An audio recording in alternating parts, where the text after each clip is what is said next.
From the WATE.com Digital Center, answering your legal questions, this is Ask Isaacs. Now, here's Lori Tucker and attorney Greg Isaacs.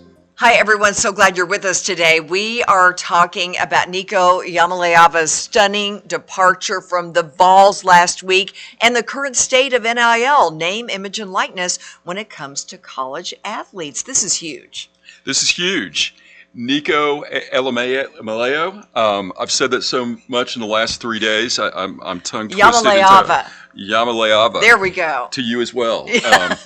But interesting. Nico was the reason that college athletes began being paid big bucks as a result of UT's lawsuit against the NCAA. Mm-hmm. Ironically, now he may be the reason that they get paid a lot less, and screams from Rocky Top and all over the state of Tennessee and the nation are fix NIL. Fix NIL. They're talking about greed. They're talking about Nico getting bad advice. All kinds of things are going on, and this could backfire big time on him. It could backfire big time, and it's going to be interesting to see how the free market plays out now that the portal is opened and Nico is in there. That means anyone but an SEC school can choose him, so to speak. Do you think they will? Money. That's a good question, and we'll see what the free market says. Yeah. But do you want somebody that is going to? And here's what's created a lot of the acrimony and buzz around his decision. If Nico would have chose to leave after the season, test the waters, get more money, the dynamics might not have been as acrimonious and volatile.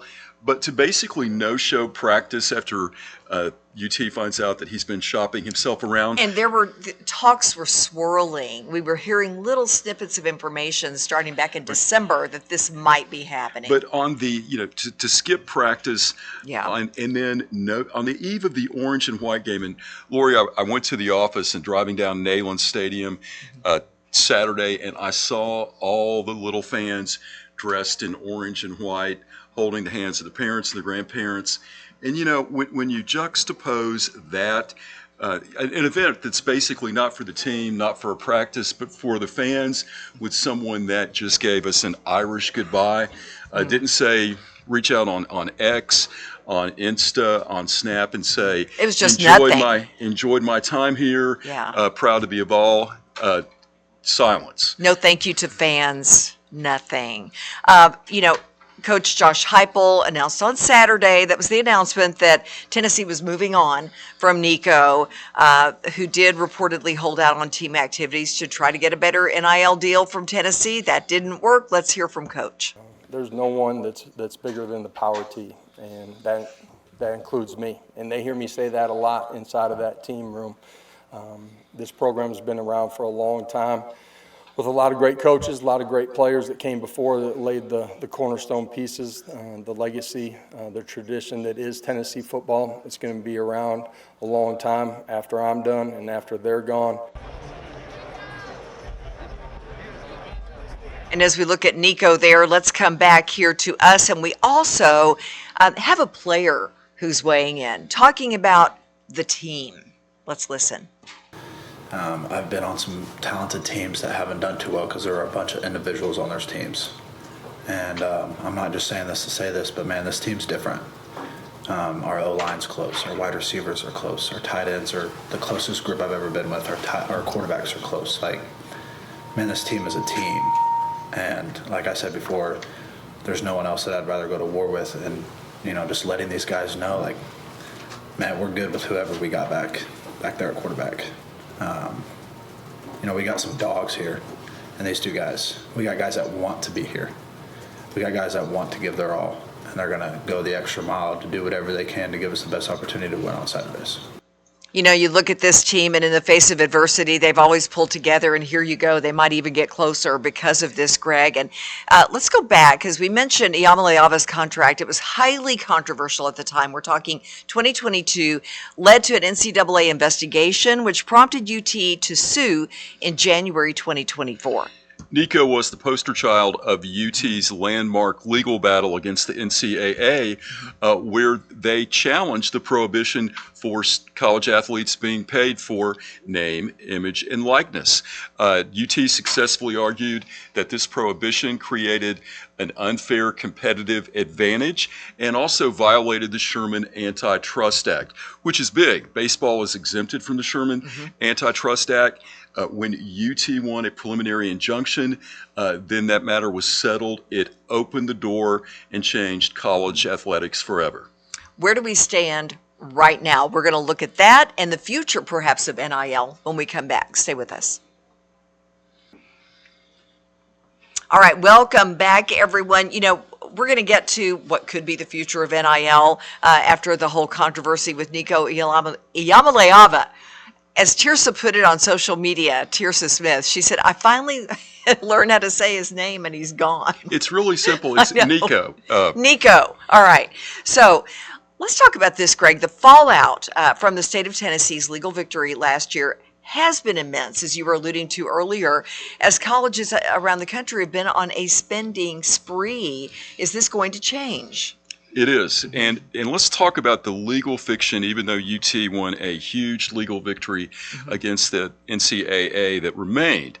As a result of the settlement in that piece of litigation, athletes were allowed to be paid through a conduit organization, and those consortiums that were developed were the means where the NCAA money, and for lack of a better term, could be funneled to athletes, the collectives. You're talking about, in Nico's case, Spire. Spire. So what was interesting, the legal fiction that remained and was really legally frustrating, and it was a falsehood that perpetuates until this day.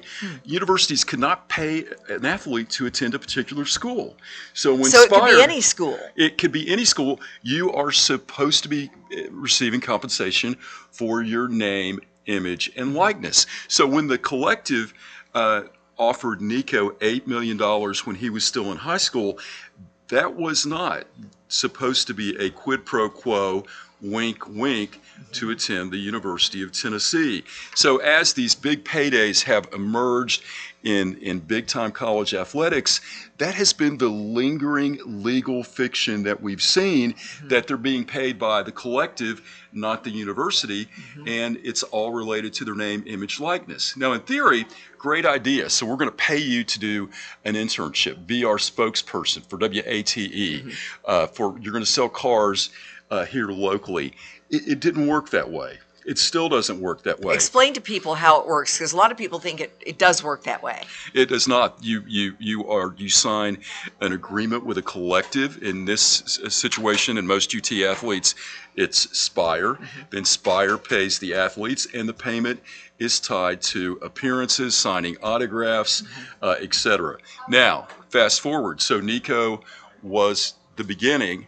Now Nico may be the end, because the times they are changing, and that is highlighted by another piece of litigation, which is on the other end of the spectrum, and that is House, who was an athlete at Arizona State. You're talking about Grant House. Grant House, and this a lawsuit swimmer. hasn't been decided yet. Well, there's a settlement that's on the table, Okay. waiting to be approved by a federal judge. Explain this suit. But that lawsuit and that potential settlement will once again dramatically change college athletics and the method that college athletes are paid. In House, the student athlete alleged that pre-NIL, he was damaged by not being able to receive compensation because of the NCAA rules. Sued the NCAA. Fast forward. So there's a settlement on the table, and it will do three things that are landmark issues in college athletics. The first, there is a $1 billion settlement on the table that would offer back pay if a student athlete opted in. The cutoff was January, to college athletes all the way back to 2016. So first, Wow. they're going to get paid. Second, By whom? well, the universities are going to have to pony up. Wow. So they are going to be required, and it's going to hit UT in the pocketbook to contribute to this mega settlement that has to be approved by the district court. Even though they haven't been part of the payout to an athlete. Correct. Okay. So the second thing that's going to change, universities, if the settlement's approved, will be allowed to pay athletes directly. So therefore, fixing the legal loophole or fiction that you can't pay an athlete to play. To go to your school. So the collectives then would be, their purpose would be their purpose to begin with, and that is to pay athletes for their name, image, likeness. For example, if you're going to sign a contract to endorse Mercedes-Benz, we're going to be your agent, we're going to give you the money, etc. On the other hand, universities will say, if you want to come to the University of Tennessee, we can offer you $2 to $4 million. So that is going to change. The third thing that's going to be set forth in-house is there's going to be a separate entity that's going to oversee the disbursement of these funds and also to oversee how NIL is implemented and works. Because So a third party other than the collective and the school. And the school is going to oversee how it is. Because basically the problem is the NCAA is broken terribly. And when they allowed, the district court allowed NIL, basically they were ill-equipped to regulate and handle Power 5 schools. And, Nico and UT was at the forefront of that. But I will tell you this, watch those ticket prices again, because it is estimated that, UT will probably have to spend probably a net of an additional $16 million. Now, they should receive the television money, the NCAA money that went to Spire. In our case, I think it was $11 million. So Spire is out of that pocket of money. Out of that realm. So then under the settlement, if approved, then that $11 million would go to UT.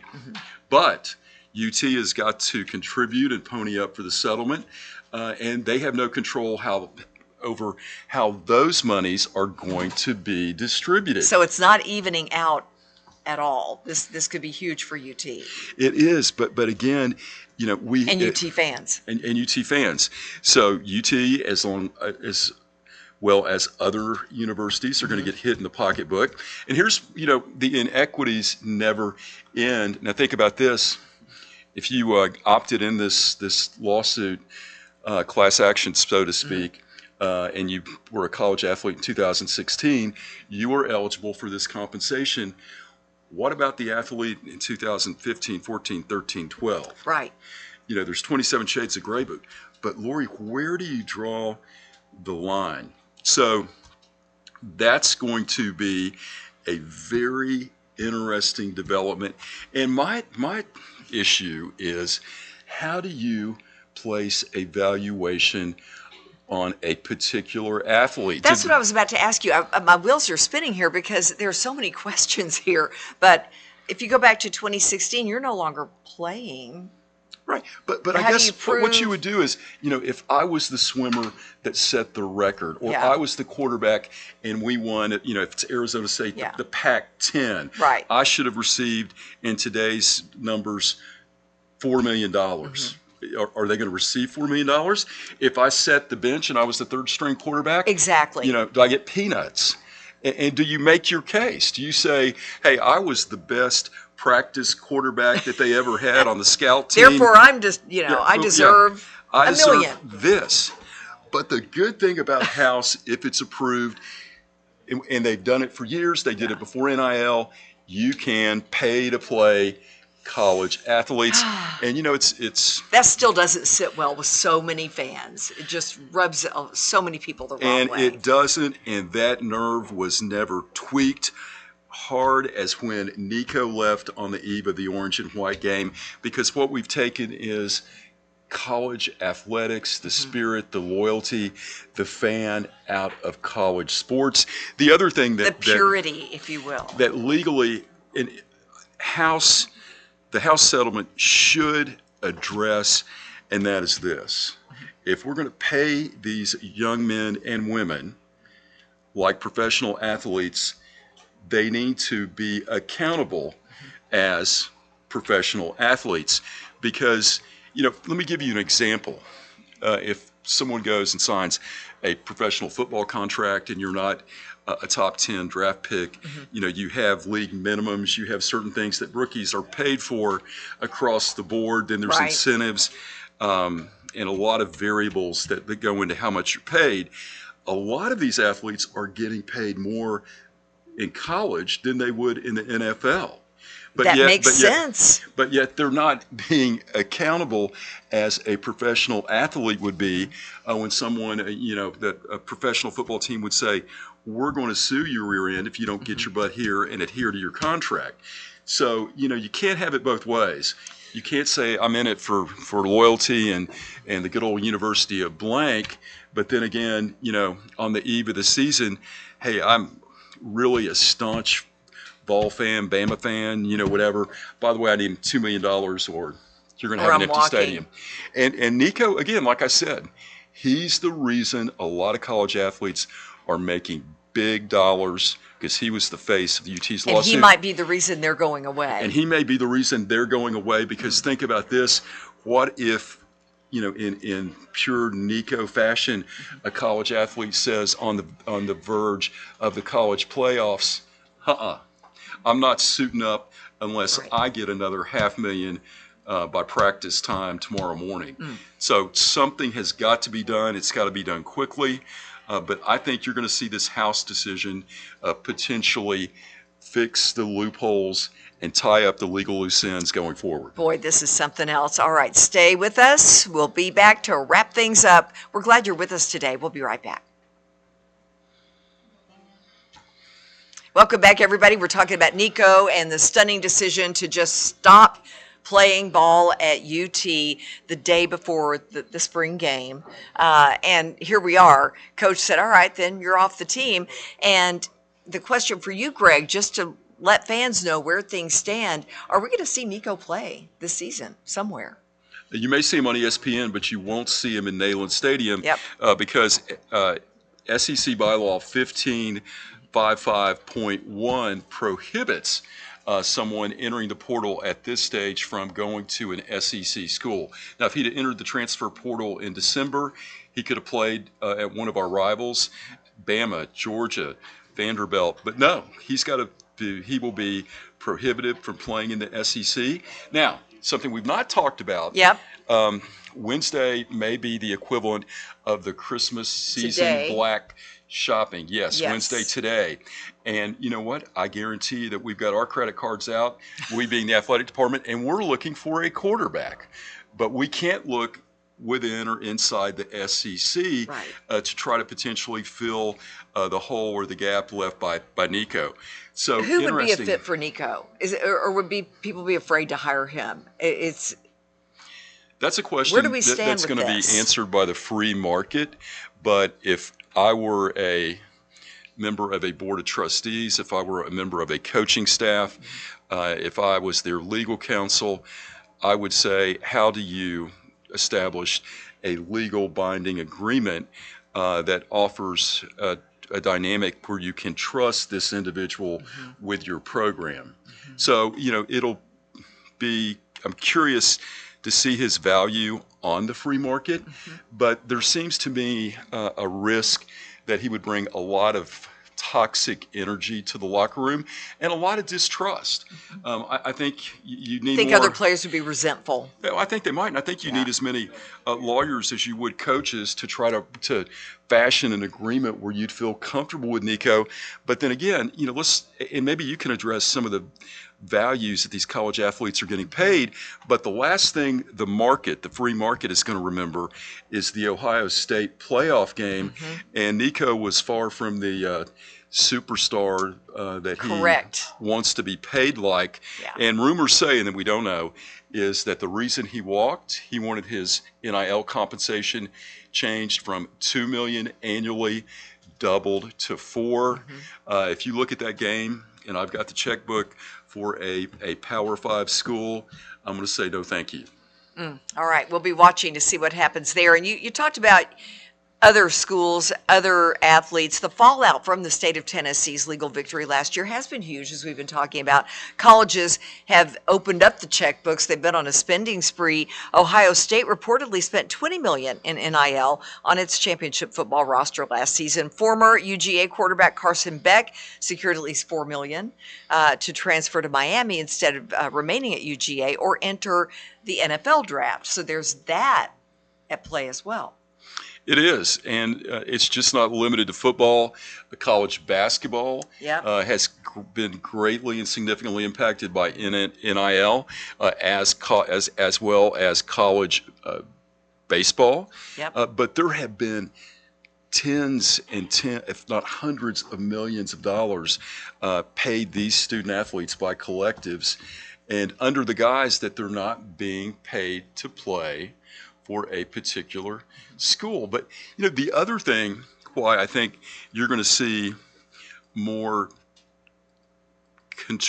contractual scrutiny by universities, because Nico, when he was signed, he was one of the highest NIL deals that had ever been at that point in time.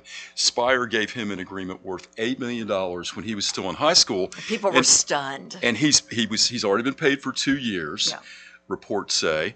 And then think about the hundreds of thousands, if not millions of dollars UT spent on the litigation just to pay him the $8 million and open up Pandora's box for NIL. But ironically, the player that opened the door on the lid on the Pandora's box on pay to play might be the person that slams the lid shut as he walked out the door at Rocky Top.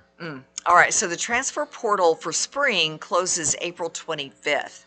It'll be interesting to see what happens over the next 2 weeks.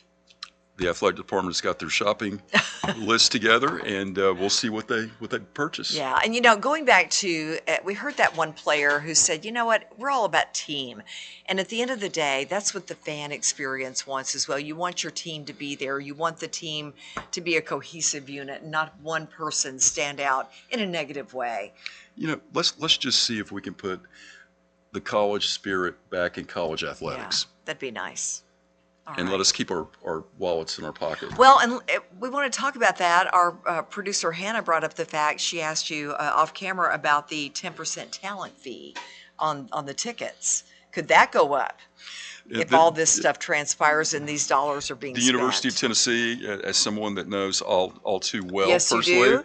That they have imposed a 10% talent fee surcharge for NIL for the upcoming season. But that was before the House settlement was on the table. So I think you're going to see those fees potentially go up again next season. But the other thing from this is the view from Google Earth. You're talking about the law. I like your how Google it Earth changes. views. But let me tell you the view from Neyland Stadium or the parking lot. And I'm sensing some rumblings from hardworking fans whose family have, whether it's University of Tennessee, University of Georgia, Alabama, paid for tickets, sacrificed, gone to games, part of their heritage, their tradition.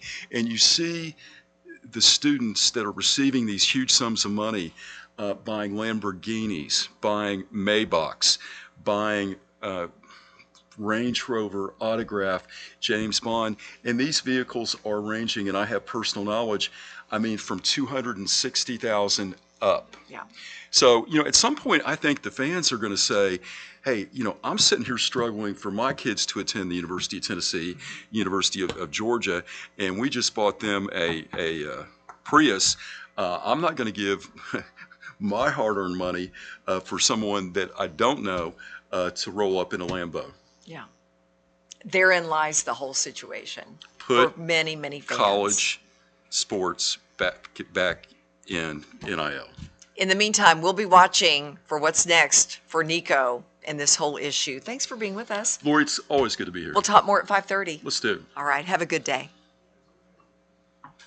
That was a good